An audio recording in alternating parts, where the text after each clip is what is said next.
I started my teaching career in 2005 in North Carolina, and in 2007 I relocated. Since then I've been in Charleston teaching, all in the North area in Title I schools. That's where my passion is. I love working in Title I schools and motivating kids and helping them see all the possibilities that are available to them. And this is my 6th year at Northwoods Middle School. I moved a lot as a child. I got to experience different cultures, different teaching styles. Some schools I was at had way better resources, better facilities, different curriculum opportunities, and other schools didn't. As I grew and became more aware of those things, I just realized I wanted to get involved in it. Additionally, I started working with people, tutoring, things like that, and all those pieces came to kind of guide me, realizing that this is where my passion was, helping people overcome obstacles and be the best versions of themselves. When my students leave my classroom, I hope that they have really internalized the idea of becoming a lifelong learner. I hope that they remember to never give up on themselves, and that failure, when we do experience it, because everyone does, it's not an end point, it's just a part of the learning process.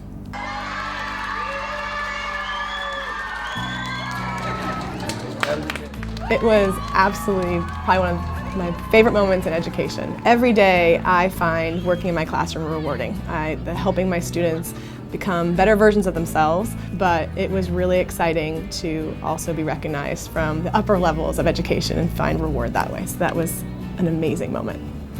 The education field is a crazy world that I am so happy to be a part of. Anyone who's considering going into it, I would highly encourage them to make sure they've done some volunteer work. If they're going the more traditional model, make sure they do a student teaching or 2 experience. They need to spend time in the education world, in a classroom.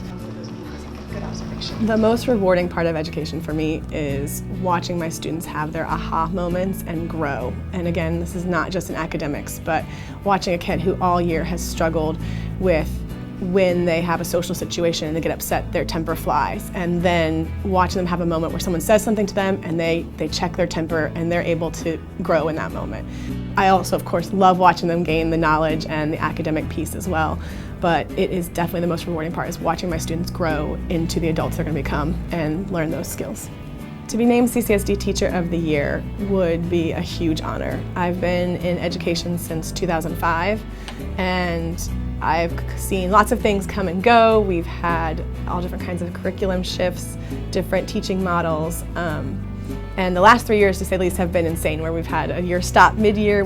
Last year I taught both virtually and in person, and this year has just been, trying to get our feet back on the ground running.